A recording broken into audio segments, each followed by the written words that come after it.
Chers amis, bonsoir. Donc, première édition de Yamatch. Yamatch, c'est une émission sportive qui se passe au coup d'envoi.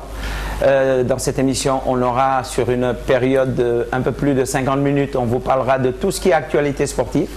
On vous parlera de la Coupe du Monde, c'est l'événement mondial qui se passe en ce moment. D'ailleurs, vous avez le premier match qui va opposer la Croatie au Brésil. Mais ne mettons pas la charrue avant les bœufs. Déjà, je vais vous présenter à ma gauche Hassan Sène, ici présent. À ma droite, Roger Mendy, ancien international sénégalais. Et puis le propriétaire de ce lieu phénoménal, ce lieu dont on ne cessera de dire du bien, Isidore Lopez. Bonsoir Nelson, merci pour m'avoir invité à débattre football à travers ton émission Yamatch. Je suis très ravi d'être là et je promets au public sénégalais une émission qui sort de l'ordinaire, dans un cadre plutôt qui sort de l'ordinaire. Roger, bonsoir. Bonsoir Nelson, voilà, comme d'habitude on est là et pour discuter dans un cadre aussi familial et chouette, je peux dire. Donc ben voilà, Roger est prêt d'attaque. Voilà. Azou. Eh bien, je rebondis sur ton dernier mot. Bonsoir tout le monde, bonsoir chers téléspectateurs de Yamatch. Voilà. Tout le monde est d'attaque et puis voilà, on ira même en contre-attaque. Donc Arena Corinthians, ça se passera à 20h. Premier match de cette 20e édition, vous avez le Brésil qui va jouer dans la poule A contre la Croatie. Brièvement, est-ce qu'on peut faire un rapide tour d'horizon sur toutes les poules de cette Coupe du Monde avec un peu vos impressions sur les favoris, les joueurs qui vont peut-être éclore au sein de cette Coupe du Monde et pourquoi pas on peut s'hasarder à émettre quelques petits pronostics. Donc je commencerai un rapide tour de table par Roger qui se trouve sur ma droite. Dans cette poule A, Roger, tu as le Brésil, tu as la Croatie, tu as le Mexique et le Cameroun.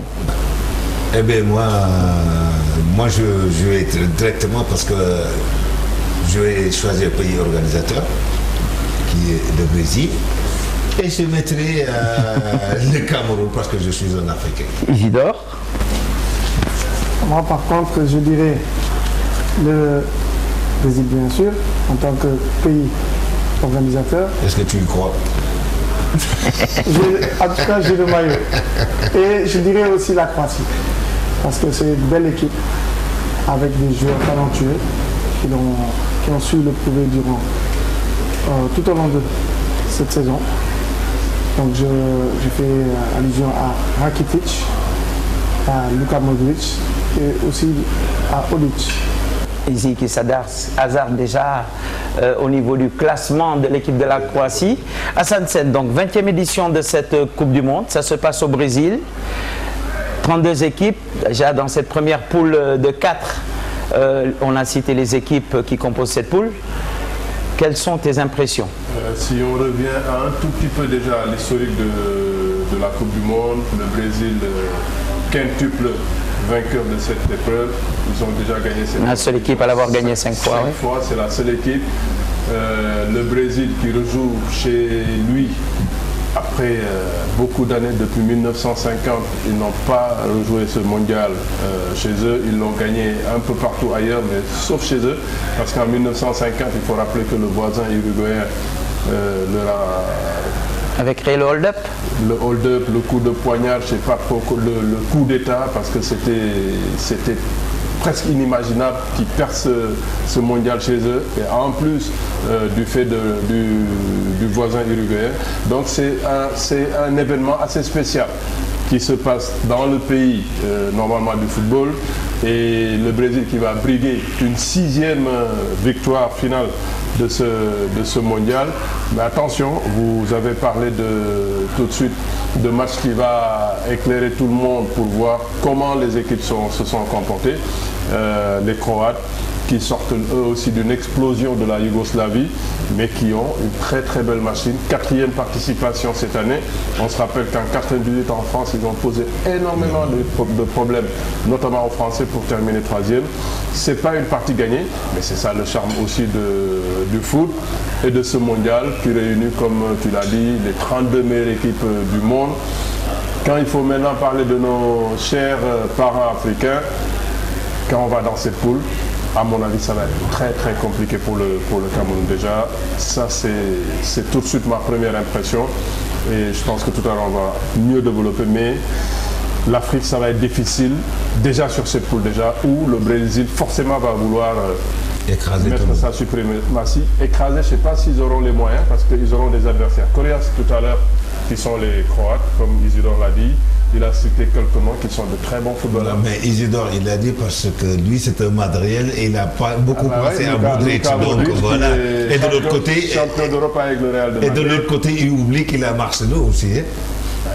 Il y aura du monde un peu partout, mais il y aura une bonne opposition. On va quand même rester un tout petit peu dans cette poule A, où est-ce que la seule équipe africaine qui évolue est le Cameroun. Le Cameroun qui s'est fait encore remarquer, pas de la meilleure façon qui soit, encore des petits problèmes de prime, 2-3 jours avant le départ pour São Paulo. Qu'est-ce que vous en pensez un peu?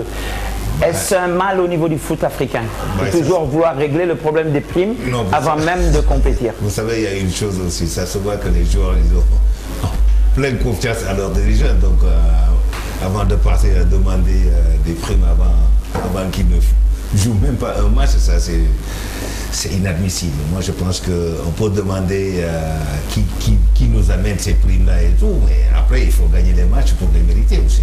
Parce que là, on ne peut pas demander des primes sans pour autant faire de match.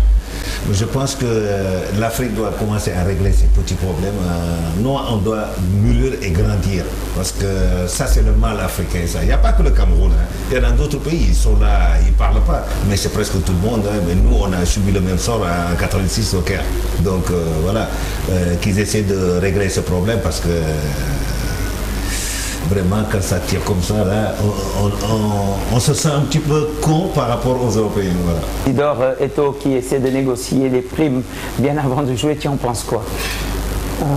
Tout comme Roger, je trouve que c'est triste quand même. Parce qu'à ce niveau de la compétition, pour qu'on parle de primes, c'est vraiment pitchant. Parce que si tu vois, je me rappelle en 2012, je pense, pour la dernière qualification pour la CAN, il y avait ce même problème avec le Cameroun. Oui, depuis 2-3 compétitions. Eto'o faisait figure de rebelle au niveau de la sélection. Avait même demandé, il avait le toupet à demander à ce que la fédération soit dissoute. Et je trouve que ça, c'est des choses qu'on doit éviter ça. On doit l'éviter pour le football africain. Parce que si tout le monde s'y met, donc je pense que la Coupe du Monde en Afrique, ce sera pour très longtemps. Et on va quand même pas lui jeter totalement la pierre, car tout le monde sait qu'Eto'o fait partie des footballeurs les mieux payés au monde. Je pense que quelque part, il essaie de se faire entendre un peu pour le reste de cette sélection qui peut-être, une fois rentrés chez eux après avoir compéti, ont du mal à percevoir ces primes qui, effectivement, en Afrique, un peu partout, posent d'énormes problèmes. On va continuer avec la poule B. Dans la poule B, vous avez l'Espagne, le Chili, les Pays-Bas et l'Australie. Cette fois, je vais revenir peut-être sur Hassan. Que penses-tu de cette poule? Mon souci, c'est un peu l'Espagne. Je ne sais pas trop comment la transition est en train d'être faite entre les vieillissants qui jouent leur dernière Coupe du Monde et les jeunes pousses qui viennent. Est-ce que l'osmose se fera là et est-ce que l'Espagne aura les moyens de défendre bec et ongle le titre dont il est détenteur? J'ai quelques doutes, mais à mon avis, pour cette poule, l'Espagne a les moyens largement de dominer les débats. L'Uruguay, le potentiel attaquant dangereux qui tire tout le monde vers l'avant, Suarez, n'est pas encore rétabli.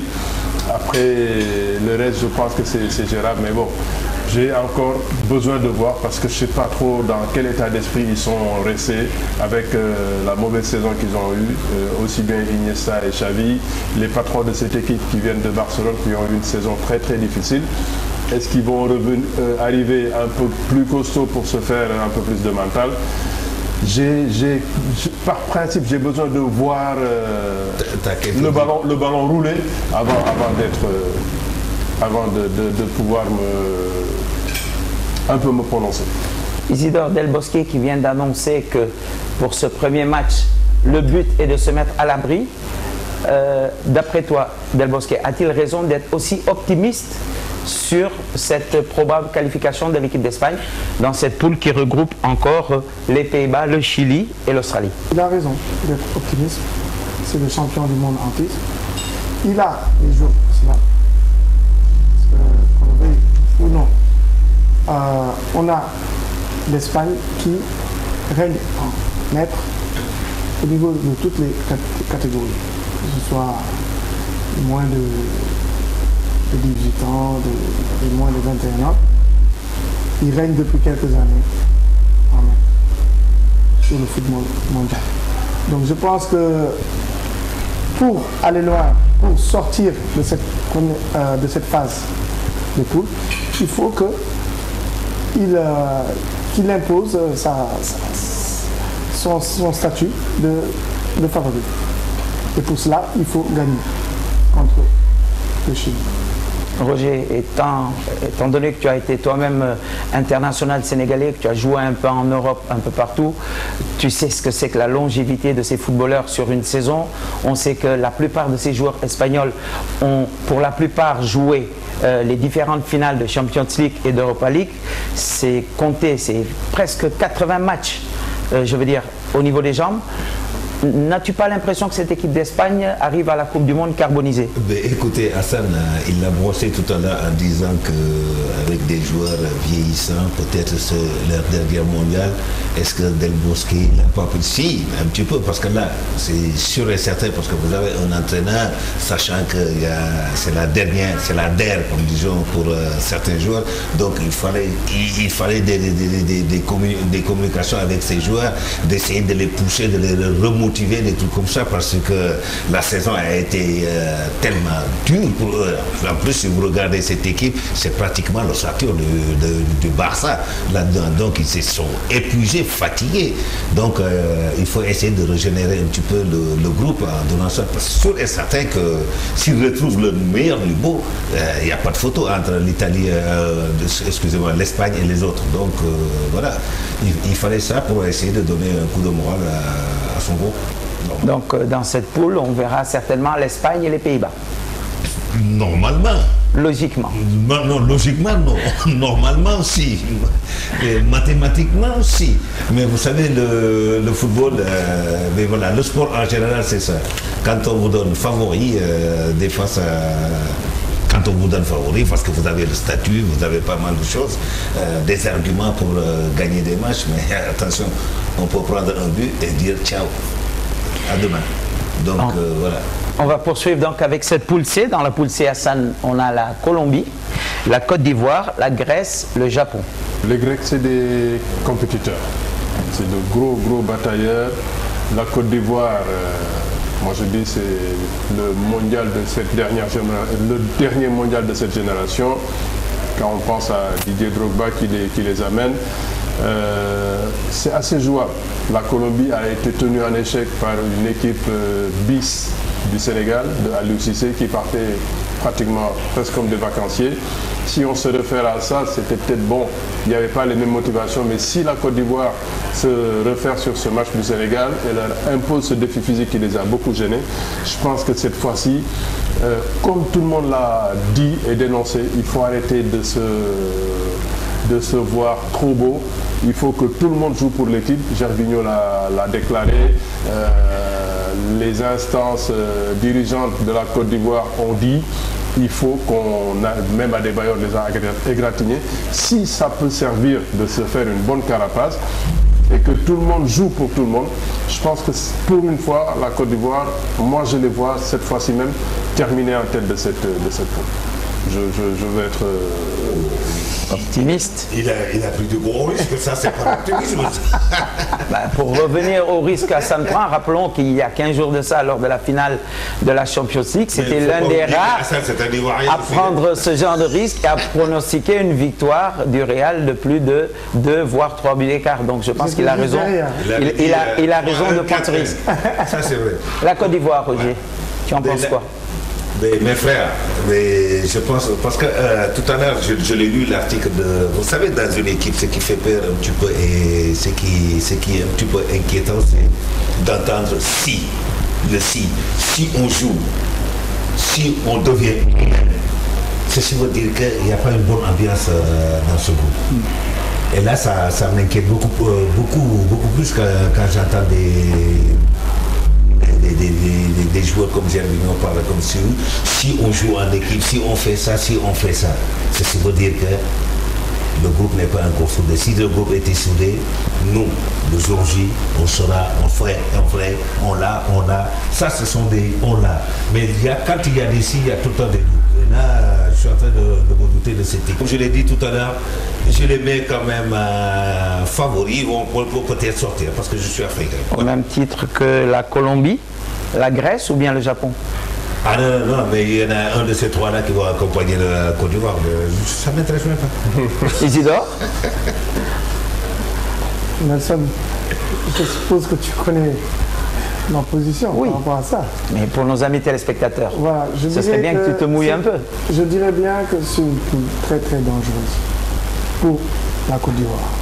Parce qu'on a vu une équipe du Japon qui a su développer un football énorme. Je me rappelle d'une des dernières compétitions auxquelles elle a pris part. C'était dans une poule très relevée contre les États-Unis, l'Italie. Et ils ont su... Récemment, ils ont fait très mal aux Italiens en match amical et aux Français. Ils ont fait très mal. Donc je dirais que c'est une poule qui sera très très disputée. Et pour moi, les favoris, c'est le Japon et la Colombie, qui est une équipe sud-américaine qui maîtrise le climat sud-américain, qui maîtrise ce pays du Brésil et qui possède aussi des éléments très dangereux. J'espère que nos amis ivoiriens ne nous en tiendront pas trop rigueur.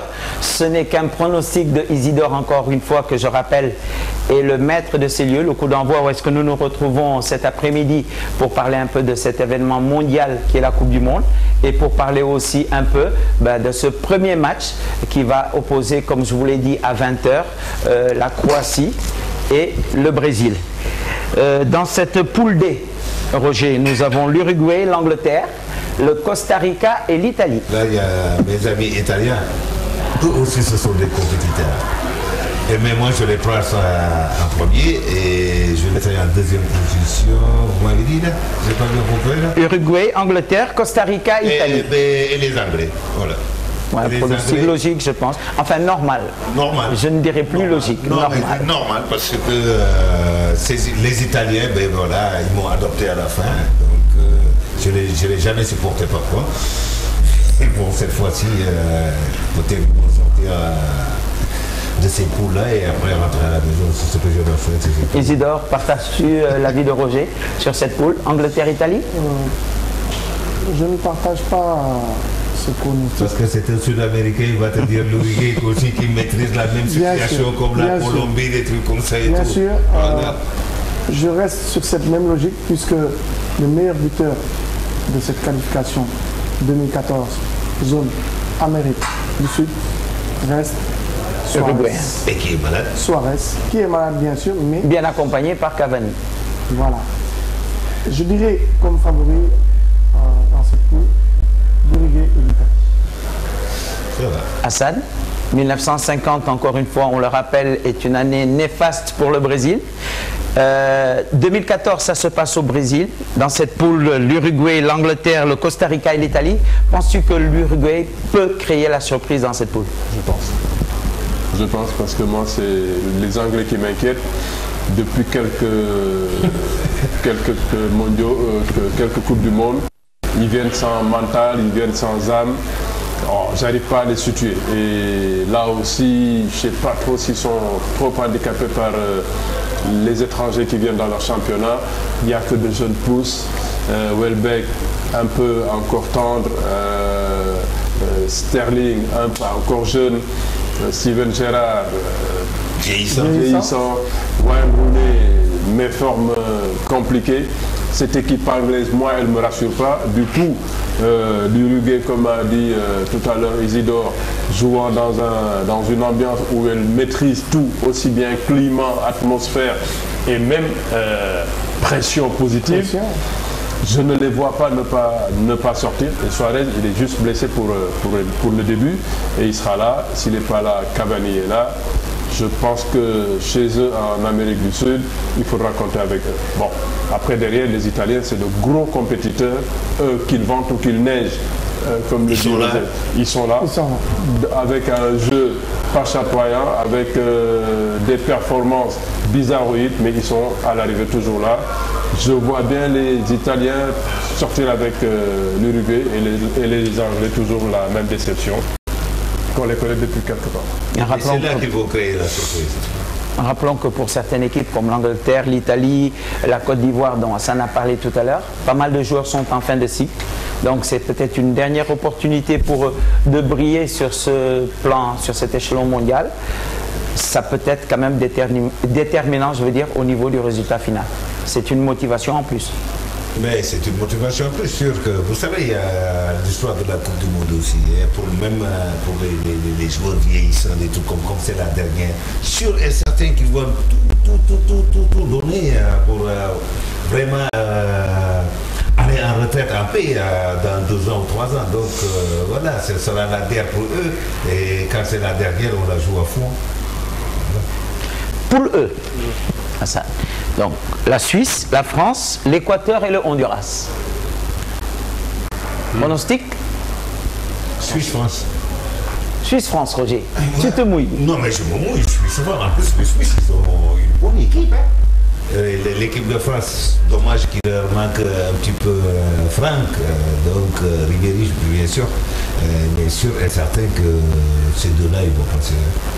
Je donnerai la parole à Hassan parce que je suis pressé d'entendre le pronostic de Isidore, donc je me le réserve pour la fin. Hassan?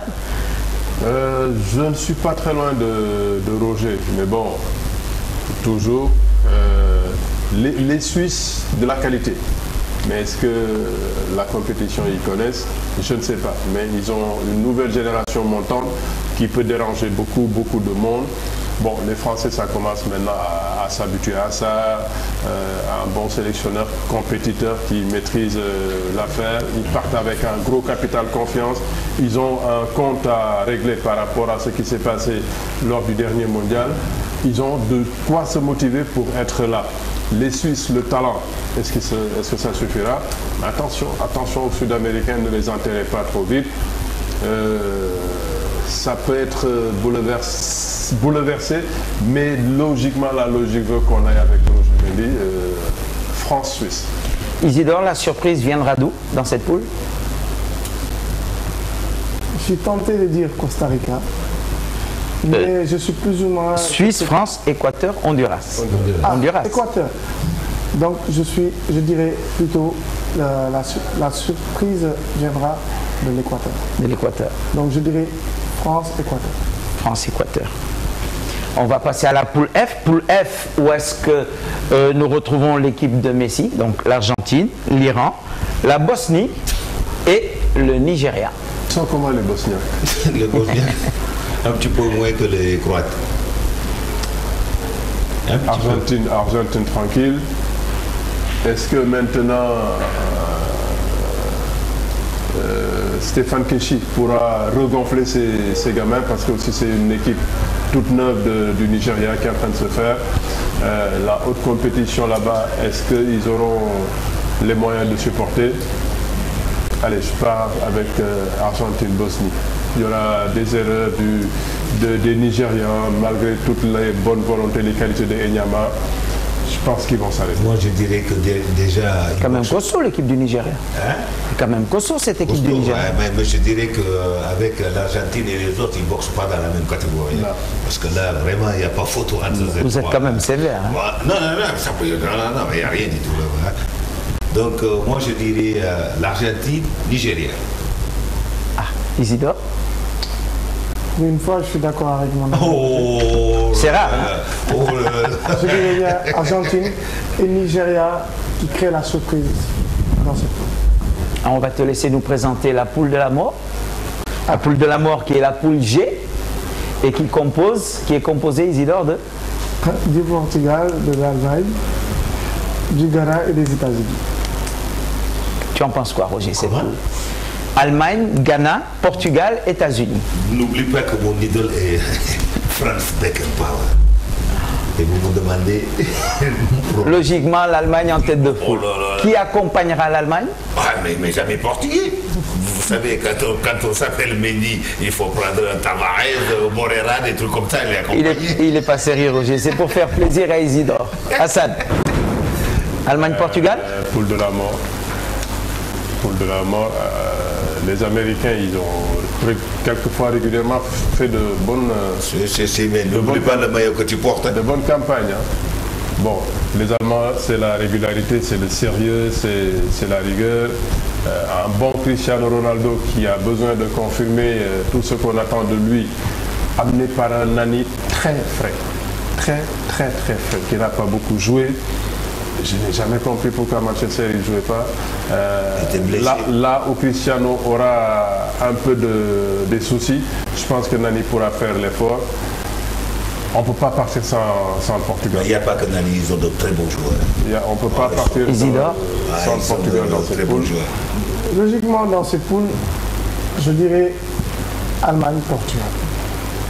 Puisque la Mannschaft, la National Mannschaft a démontré durant ces dernières années qu'ils étaient vraiment à un niveau. Si je comprends bien, on aura le Brésil et la Croatie, normalement, pour ne pas dire logiquement. Dans la poule B, on devrait avoir l'Espagne et les Pays-Bas. Normalement. Dans la poule C, ce serait Colombie, Côte d'Ivoire ou Colombie-Japon. Les avis sont partagés. Dans la poule D, Hassan, l'Uruguay va peut-être nous refaire le coup de 1950 et sera peut-être accompagné du deuxième pays le plus titré au niveau de cette Coupe du Monde, c'est-à-dire l'Italie avec l'Allemagne. Dans la poule E, Suisse-France. Tout le monde est d'accord. Dans la poule... Ah bon? Ouais, ce serait France-Équateur. Ouais. Donc ça se jouera entre la Suisse, la France et l'Équateur. Ouais. Dans la poule F, l'Argentine sans problème, qui sera certainement accompagnée ou du Nigeria ou de la Bosnie. Et dans la poule G, cette poule de la mort, ce sera Allemagne, Portugal. Et pour finir, dans la poule H, qu'on n'a pas encore vue, on a la Belgique, nous avons nos amis maghrébins, l'Algérie, la Russie et la Corée du Sud. Roger? Mais moi je mettrais les Diables Rouges d'avant, ça c'est sûr, parce qu'ils ont une très bonne équipe. Et en plus je n'en vois rien dans cette Coupe du Monde, sauf Herrera, parce qu'ils ont une très bonne équipe. Un blessé de dernière minute dans cette équipe, non? Lukaku, blessé. Ouais, mais même s'il est blessé, il y en a d'autres. Ils ont de bons joueurs. Bah, ils avaient déjà perdu Benteke. Ce serait dommage de perdre Lukaku. Ouais, mais de toute façon, ils vont sûrement, certainement essayer de sortir parce qu'ils ont, rappelez-vous qu'il y a un jeune joueur de Manchester United qui est sur le banc de touche, hein, le jeune Januzaj. Januzaj est extrêmement bon. Donc, ils ont une bonne équipe, hein, et ça joue bien. Parce que je les ai vus jouer et je vous promets que cette équipe-là ira très loin. Moi, je les vois même en demi-finale. Attention. Hein. Ouais, là, je me jette. Partage-tu l'optimisme de Roger Mendy? Rappelle-moi s'il te plaît. La Belgique, l'Algérie, la Russie et la Corée du Sud. Moi, je dirais, comme tête de poule, la Russie. La Russie. depuis quelques années, eux aussi, ils ont su démontrer quelque chose d'énorme. Ils sont sortis premiers de leur poule, devant le Portugal, donc pour les qualifications. Donc je pense qu'il faut compter avec cette équipe. Et comme deuxième, je suis d'accord avec Roger, la Belgique. La Belgique. Hassan Eden Hazard. Belgique à coup sûr. Maintenant, est-ce que le renouveau du football algérien qui se fait avec Vaïd Alilozic a suffisamment d'arguments pour bousculer quelque chose là-bas? Je ne suis pas très sûr. Mais au moins, je suis en phase avec Roger Mendy pour dire que cette poule-là, elle va être survolée par la Belgique. Isidore m'intimide un peu avec ce qu'il me dit par rapport à la Russie. À la Russie qui a forcé le Portugal à jouer les barrages. Ça aussi, c'est pas à négliger. C'est pas à négliger. Allez, on va pour Belgique-Russie alors. Rappelons à nos amis... Mais moi j'ai dit Belgique, mais j'ai pas vu le deuxième. Moi je vais avec la Corée, moi. La Corée du Sud. Vous allez voir. De l'autre côté, ça joue le football. Certainement que tu as des amis coréens. Je ne ressemble pas du tout. Donc rappelons à nos amis téléspectateurs que nous nous trouvons ici au coup d'envoi pour cette première émission de Yamatch. Yamatch qui est une émission sportive qui aura lieu tous les jours pendant cette phase finale de la Coupe du Monde, qui parlera de l'actualité sportive qui est la Coupe du Monde, cette 20e édition de la Coupe du Monde, qui aura droit à un débriefing sur les matchs quotidiens qui vont se passer tous les jours, aussi bien premier, deuxième que la troisième heure. On donnera les résultats, on parlera statistiques, on parlera des jeunes footballeurs qui sont là pour briller au sein de cette Coupe du Monde. On parlera de ceux qu'on connaît déjà qui vont peut-être être consacrés champions. Quand je dis ça, je pense à un joueur comme Neymar du Brésil. Pour revenir un peu à cette équipe du Brésil, pour revenir un peu à tout ce qui se fait de mieux dans le football mondial, des joueurs comme Neymar, Roger, des joueurs comme en Italie, Balotelli, au niveau de la Belgique, on a Hazard, au niveau de la France, on a Pogba. Vois-tu un de ces joueurs éclore au sein de cette 20e édition? Ou bien penses-tu que ce sera la confirmation de ces mêmes footballeurs, quand je pense à un Cristiano Ronaldo et Messi qui régulièrement, depuis ces 6 dernières années, gagne tout ce qui se fait comme trophée individuel? Penses-tu qu'un joueur comme Neymar a réellement des chances d'éclore au sein de cette Coupe du Monde? Moi je dirais même pas Neymar, je dirais tous les noms que tu as cités tout à l'heure là, des Pogba, si, parce que vous savez pourquoi Pogba, je vais commencer par Pogba ou par un autre, ils ont gagné leur championnat, ils ont acquis certaines expériences, parce qu'arrivé à un certain niveau, on n'a plus peur de rien. On n'est plus là à essayer de démontrer, de montrer son talent. On est là, on joue avec l'expérience, on joue et on joue avec des coéquipiers qui sont vraiment de niveau mondial. Donc la peur de donner quelque chose, d'inventer, ça n'existe plus. Donc on joue librement, c'est plus comme un jeune talentueux qui n'a pas d'expérience, qui juste arrive dans une équipe ou bien une équipe nationale. Déjà, il a du mal à démarrer la compétition, des trucs comme ça et tout. Donc, avec eux, ce sera une confirmation mais à tous les niveaux, hein. Que ce soit n'importe quelle équipe où il y a des grands joueurs de niveau mondial, là, ils vont se balader sur et certains. C'est sûr. Oui, Nelson. Pogba, Neymar, Rakitic. Oui, Balotelli, Hazard, Eden. Hazard. Je pense que c'est... Pour ne citer que cela, hein, parce que il y en a d'autres. Je pense que c'est les jeunes sur lesquels on doit compter, comme le dit Roger. Mais n'oublions pas les leaders depuis 5-6 ans. Je pense que cette Coupe du Monde au Brésil est la Coupe du Monde de Messi et de Cristiano Ronaldo. Une confirmation puisque c'est la dernière Coupe du Monde, je pense qu'ils pourront se signaler, mais au meilleur de leur forme. Ils sont encore jeunes, 26-27 ans, ils peuvent encore jouer. Messi peut-être, mais Cristiano, il en a 29. Donc je dis que cette année, c'est cette année ou rien, puisque certains le rabattent souvent ce fait d'être star au niveau de leur club n'est pas en équipe nationale. Je pense que cette année, même que Messi a dû s'économiser. Cette année, je vais te donner raison. Pour cette Coupe du Monde. Cristiano, qui n'en a pas fait autant, puisqu'il tenait à cette décima, mais je pense qu'il a gardé aussi quelque chose pour pouvoir gagner ce ballon d'or 2013-2014, parce qu'il en veut. Avec un trophée à l'appui. À l'appui. Déjà, il en a 2, la Coupe du Roi, puis la Ligue des Champions. Il a battu plusieurs records cette année. Je pense que là, je l'ai vu contre l'Air, il a joué, il n'a pas marqué certes, mais il s'est signalé par des occasions très très franches. Donc je dirais qu'il faut faire attention à ces leaders. Ouais, je peux dire quelque chose? Oui, oui.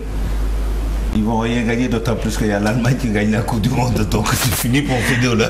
Hassan, éclosion de nouveaux talents ou confirmation des anciens? Eden Hazard, Neymar, ils seront sur les feux de la rampe. Neymar, il a tout un challenge, le Brésil compte sur lui, parce que à bien regarder cette équipe du Brésil, hormis les géants qui sont derrière, devant et dans l'entrejeu, il n'y a que Neymar. Il sera obligé d'être là où c'est la catastrophe, c'est un cataclysme. Donc Neymar, à coup sûr, on le verra. Eden Hazard, il ne faut pas oublier Oscar aussi, c'est jeune aussi. Hein. Eden Hazard, son talent est en train de se confirmer, il ne peut pas ne pas être là. Pogba, je suis un peu plus sceptique. Parce que ça aussi, ça dépend un peu de l'environnement et ça dépend des responsabilités qu'on leur assigne. Comme je dis, le Neymar, tout le Brésil compte sur lui. Eden Hazard, toute la Belgique sait que c'est lui qui doit porter cette équipe vers l'avant. Pogba, ce n'était pas le cas. On attendait Ribéry comme leader. On souhaite que Karim Benzema soit en super forme. Donc Pogba, il vient un peu après.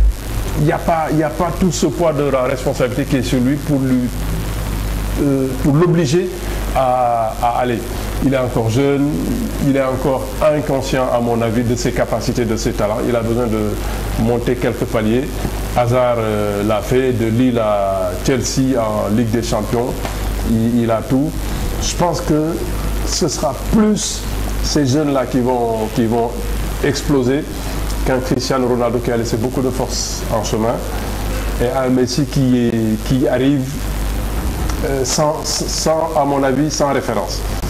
Blessé, s'est-il économisé? Est-ce qu'il est en train de traverser une très mauvaise période avec tout ce qu'il a eu comme péripéties extra-exportives? Je ne sais pas. Mais à coup sûr, on se retrouvera et on reparlera de Neymar et de Hazard. Il y a seulement une chose qui me dérange un petit peu dans tout cela. Ils sont en train de parler des bons choses, que ce soit en France. Il n'y a personne qui me touche mon petit aussi, des trucs comme ça, qu'il a dormi un petit peu. Oui, nous avons cité quelques-uns, mais bien vrai qu'au niveau de l'Allemagne, on peut citer Ozil. Dans l'Uruguay, Isidore l'a dit tout à l'heure, Luis Suarez sera là aussi certainement pour confirmer. Dans certaines équipes africaines, vous avez aussi des jeunes joueurs qui sont là, qui poussent un peu les anciens pour ne pas oublier cette équipe de la Côte d'Ivoire. Didier Drogba n'est pas le seul fer de lance de cette attaque. On a d'autres joueurs dans cette équipe de la Côte d'Ivoire qui poussent. Vous avez au milieu de terrain Yaya Touré, champion d'Angleterre, qui a été élu meilleur joueur au niveau de son club. Il y a pas mal de jeunes joueurs au niveau de cette Coupe du Monde, effectivement, qui ont cette possibilité, qui ont cette chance de briguer une place dans ce panthéon du football. Mais il est vrai, comme Hassan l'a dit, que tout le monde attend cette équipe du Brésil avec Neymar, qui, j'espère pour nous, ne nous fera pas mentir. Et tout à l'heure, pour rappeler qu'à 20h, il joue face à la Croatie, sera bien présent et pour qu'on puisse voir un peu tout ce que ce peuple brésilien attend de lui. Je pense que Neymar fait partie, peut-être pas plus que les autres, mais tout le monde attend la réaction de ce jeune homme qui fait les beaux jours de l'équipe du Barça. Tout le monde attend sa réaction au coin de la rue, comme on dit. De toute façon, c'est ce qu'on espère, ce qu'on attend de lui et les autres, de ne pas faire ce mondial, le mondial de la contestation, que devient au moins ce mondial du football. Voilà. Sûr et certain qu'on attendra beaucoup de ces assises. Il ne faut pas oublier de l'autre côté aussi, nous avons notre Madrilène Modric qui est de l'autre côté, son fameux joueur, qui est pas mal du tout. Easy. On va certainement maintenant parler de l'événement de cette journée, qui est ce match de la première journée, ce match de la poule A, où le Brésil va certainement essayer de mettre tout le monde à l'aise. Parce qu'on a beau dire, il se passe pas mal de choses au Brésil malheureusement. Cette Coupe du Monde n'est pas la bienvenue pour certains, pour d'autres c'est l'idéal pour relancer un peu ce pays. Les conditions au niveau du Brésil, que ce soit des conditions sociales, politiques, tout le monde connaît. Hassan, le Brésil joue la Croatie tout à l'heure. Penses-tu que cette équipe du Brésil, ma question serait peut-être que ne doivent-ils pas gagner ce match coûte que coûte pour rassurer un peu tout le monde? Il faut le gagner ce match-là, mais ça ne va pas être une partie gagnée d'avance. Parce que les Croates sont très solides. C'est vrai que c'est un jeune pays dans le foot, 4e participation à mondial. La première n'était pas mauvaise. En France, ils terminent 3e. Derrière, ils sont passés un peu à travers. Mais quand on regarde les sélections des deux équipes, ils ont beaucoup d'expérience ensemble, les Croates. J'ai lu dans les stats, minimum 10 Croates dans cette équipe qui ont plus de 50 sélections. Alors que dans l'équipe du Brésil, il n'y en a que 3. Donc c'est une jeune équipe, c'est une nouvelle équipe. Très expérimentée. Les Croates sont expérimentés, ils ne vont pas subir la pression. Par contre, les Brésiliens auront toute la pression des troubles sociaux. La présidente de la République qui est là, qui ne demande qu'à gagner pour au moins soulager le peuple. Mais ça, pour des jeunes footballeurs, ça peut être une grosse pression. Et une bonne organisation croate peut aux entourures les gêner. Mais à l'arrivée, que ce soit laborieux, que ce soit difficile, c'est un match à gagner. Et les stats aussi nous révèlent qu'en match d'ouverture, le pays organisateur régulièrement s'en sortait pas mal. Il faut rappeler qu'en 50, quand ils ont joué chez eux, largement ils ont dominé le Mexique 4-0. Même si après c'était pas, ils auraient souhaité peut-être faire match nul et gagner la coupe, mais c'est sûr que c'est un match que le Brésil ne peut pas ne pas gagner. D'accord avec Hassan, mais vous savez que cette équipe, on attend beaucoup de cette équipe, sûr et certain que, comme Hassan l'a dit, il y aura de la pression, des trucs comme ça et tout. N'oublions pas que c'est le seul pays qui a participé à toutes les phases de la Coupe du Monde. Si je ne me trompe pas, ça fait 20 présences. Hein? 20e édition, ils sont là, donc ben voilà, donc sûr et certain. En plus, eux, c'est pas une équipe qui laisse. Il y a tout le temps des anciens qui sont tout le temps à côté de l'équipe, donc sûr et certain qu'ils vont maîtriser cette pression et de jouer à la brésilienne comme. Oui, un des nombreux records que cette équipe détient, donc il faut dire 20e participation sur 20 éditions. 5 fois champion du monde, c'est la seule équipe à avoir gagné 5 fois. Et je crois un des autres records de cette équipe, ce serait Ronaldo qui aurait marqué 15 buts en 3 éditions. Par contre, Isidore, si je te dis 69, ça te fait penser à quoi? Est-ce qu'il était né? 69. Je ne l'ai pas encore né. Non, ça n'avait rien avec ça, mais pour te dire que 69, c'est le nombre de buts marqués par l'équipe croate qui va démarrer le match contre le Brésil. Oh, c'est énorme. Cette équipe de 11 titulaires a marqué la bagatelle de 69 buts par rapport aux différentes sélections qu'ils ont eues. Je prends le cas de l'arrière gauche Serna, qui en est à 113 sélections pour 21 buts, à un poste d'arrière latéral, Roger. Eh bien, ça ne m'étonne pas. Mais vous savez que le défenseur moderne, il n'est pas là tout le temps pour défendre. Il faut taquiner un petit peu devant et faire marquer ou marquer des buts. Hein. Alors, si vous faites un rapide calcul, vous avez Olic 18 buts, Djevalic 6 buts, Perisic 3, Rakitic 9, Modric 8, Serna 21 et même le défenseur central Korluka en a mis 4. Pas mal. Une bonne équipe, cette équipe de la Croatie. Moi, je miserais par contre pour un match nul. Parce que au regard des différentes performances qu'ils ont eues a montré. Je pense qu'il faut compter avec cette équipe de la Croatie. Modric est en super forme. Il a su démontrer cela durant cette Champions League. Et il y a Rakitic aussi. Je pense qu'il a privé le Real du titre de champion au niveau du championnat. Puisque avec son fameux coup de foulard qu'il a mis à Pepe, oui. C'est lui en fait qui a anéanti les chances de ce Real par rapport à ce titre de champion. Séville a gagné l'Europa League aussi. Voilà. Donc il faut compter sur cette jeune équipe de la Croatie. On parle de cette équipe de Croatie. En phase 2, quand même, on aura une superbe équipe du Brésil avec Julio César, Thiago Silva, David, Daniel Alves, Marcelo, Gustavo, Paulinho, Neymar, Oscar, Hulk et Fred. Sur le papier, non négligeable aussi. Hein. Chez eux en plus. Hein. Un peu sceptique. Neymar, Fred, Hulk. Ah, ça ne gagne pas un mondial. Ben, de toute façon, en cours de route, il va s'agir un petit peu.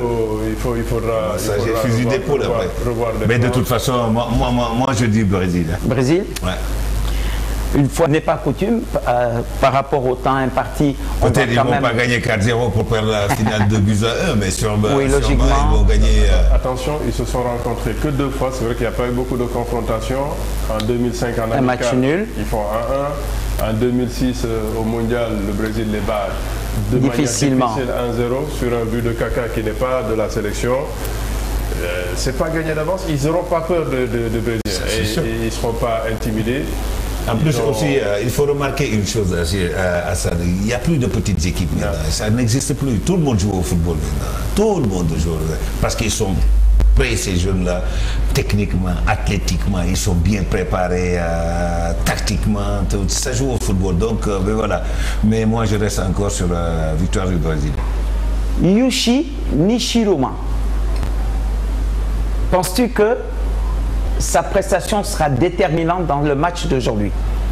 Pour ceux qui ne le connaissent pas, l'arbitre japonais, international japonais, a été désigné par la FIFA pour justement officier pour cette première journée. Une fois n'est pas coutume, on va parler un peu de l'arbitrage. Pensez-vous si on le désigne, certainement que cet arbitre il doit être bon? Mais ce qu'on souhaite de lui, qu'il soit à la hauteur de ce match, surtout de ce début du mondial qui n'est pas donné à tout le monde, de faire un beau match, de faire un beau match et qu'il soit équitable envers ces deux équipes, c'est tout. Voilà, un bon match pour lui. Arbitre qui a officié apparemment en pas mal de finales au niveau des petites catégories, Isidore. L'arbitrage en général sera déterminant dans cette phase 20e édition de phase finale de Coupe du Monde? Oui, Nelson, au regard de la dernière Coupe des Confédérations, je dirais que l'arbitrage restera un point clé par rapport à ce mondial. Parce que j'ai trouvé tout au long de la dernière Coupe des Confédérations qu'il y a eu quand même un certain laisser-aller par rapport à l'arbitrage. Le Brésil était pays organisateur et par rapport aux troubles qui pouvaient sévir à l'intérieur du pays, je pense qu'on a eu vraiment un petit arbitrage, je dirais, maison. Je pense qu'au niveau de ce mondial, que les dirigeants, les instances du football seront beaucoup plus regardants par rapport à cela. Parce que sinon, ce sera la catastrophe. Les troubles vont beaucoup influencer, je pense, l'arbitrage. Donc je pense qu'ils auront pain sur la planche, ces arbitres, donc que ce soit japonais ou portugais ou sénégalais. Je pense qu'ils ont du boulot. Brièvement, par rapport toujours à l'arbitrage, On sait que la FIFA a sorti un projet Goal Control, c'est-à-dire une assistance vidéo. Ça sera la première fois que ça se passe dans cette Coupe du Monde. On aura 14 caméras au niveau de chaque stade pour pouvoir définir à quel moment précis le ballon a dépassé la ligne de but ou pas. Est-ce une bonne chose, Hassan, cette assistance vidéo pour aider ces arbitres? Ça devient de plus en plus difficile. Ça va tellement vite que l'arbitre, il peut se tromper, surtout sur la ligne de but. C'est déjà ça, il faut commencer par ça. Comme ça, il n'y aura pas à discuter. Une balle qui a franchi, la vidéo indique. Bon, c'est un bon plan. Maintenant, ce qu'il y a à dire par rapport à l'arbitrage personnellement, de toute façon, eux aussi sont en compétition. Tout le monde veut commencer et aller au deuxième tour. Et celui qui n'est pas là, l'autre reste saqué. À mon avis, bon, il n'y aura pas beaucoup de soucis à se faire parce que les projecteurs sont sur tout le monde. Voilà. Et l'arbitre aussi aura à cœur de faire un bon match et d'être là au second tour et pourquoi pas aller au troisième, voire les finales. Voilà. Le mot de la fin un peu, Roger Mendy? Mot de la fin de vous remercier. Quand je dis de vous remercier, c'est avec le jeune Easy, que je félicite encore de nouveau sur ce bel plateau local, des trucs comme ça et tout ça, c'est pas de la publicité, c'est la réalité. Ça, c'est le coup d'envoi, les gars.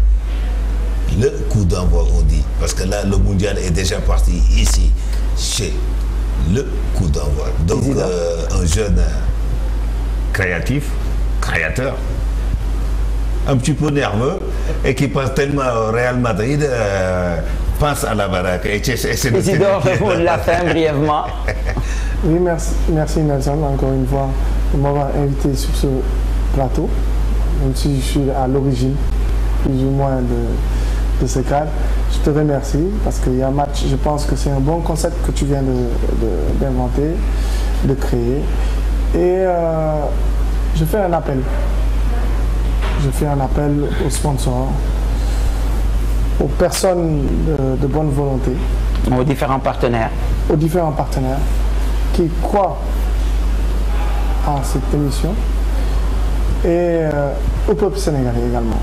Pour leur dire tout simplement que ce cadre a été créé pour eux, pour le sport sénégalais et international, et que le coup d'envoi les attend. Donc j'espère que tout le monde nous entend. Un appel de Isidore à toutes les communautés, toute la communauté internationale, la communauté sénégalaise, capverdienne, nos amis sportifs. Venez apprécier ces moments de détente, de plaisir au coup d'envoi. Ou sur une période de mois. On sera là avec vous, justement pour suivre cet événement mondial. Hassan, tout à l'heure, il y aura match? Il y a match. Mesdames et messieurs, c'était la première édition de Yamatch. On vous remercie et on vous donne rendez-vous dans quelques instants pour le début du match Brésil-Croatie à l'Arena Corinthians. Match, on vous rappelle, qui démarre cette 20e édition de la Coupe du Monde 2014. À tout à l'heure.